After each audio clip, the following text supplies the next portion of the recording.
History through Art, the Middle Ages, Part 3. Find the proper English equivalents. Принять христианство. To adopt Christianity. Мусульмане. Muslims. Римский папа. Pope. Крестовый поход. Crusade. Торговый путь. Trade route. Восток. Страны Востока. East. Строительные технологии. Building techniques. Новый метод возведения сводов. A new method of vaulting. Просто украшенный. Simply adorned. Патронесса, покровительница. Patroness. Маячить, неясно нарисовываться. Loomed. Земное существование. Earthly existence. Акрополь. Acropolis. Вечное прощение. Eternal grace. Горожанин. Townspeople. Символический. Symbolic. Compile a list of words and word combinations pertaining to the Gothic and Romanesque church styles. Speak about the two church styles. There are two church styles. Romanesque, Gothic. Romanesque, a fortress, simple and solid. Gothic, a skeleton, complex, infinite, lazy. Romanesque, flat, masculine, simply adorned. Gothic, dimensional, feminine, richly embroidered, with deeply recessed doorways that seem to welcome, rather than exclude, the outside world. Number 2. Questions to answer. When did the famous crusade begin? Who launched them? The popes launched the famous crusades began at the end of the 11th century. What were the economic and spiritual consequences of the crusades? All over Europe, cities began to develop as the result of increased commerce. All these factors combined to bring about an amazing burst of religious architectural energy about the year 1000.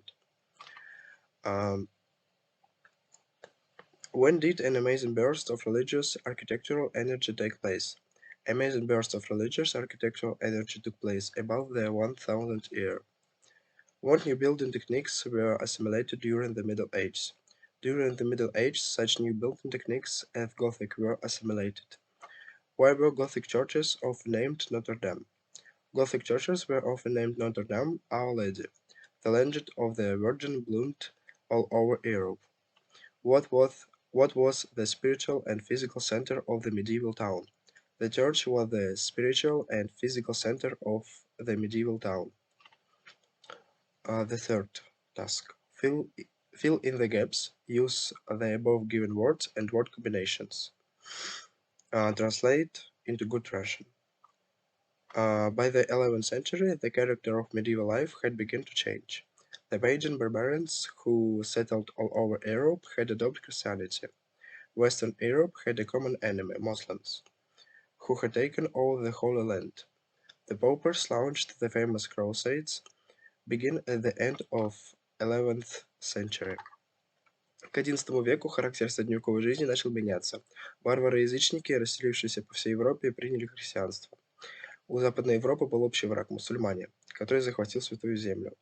Папа Римский запустили знаменитые крестовые походы, которые начались в конце XI века.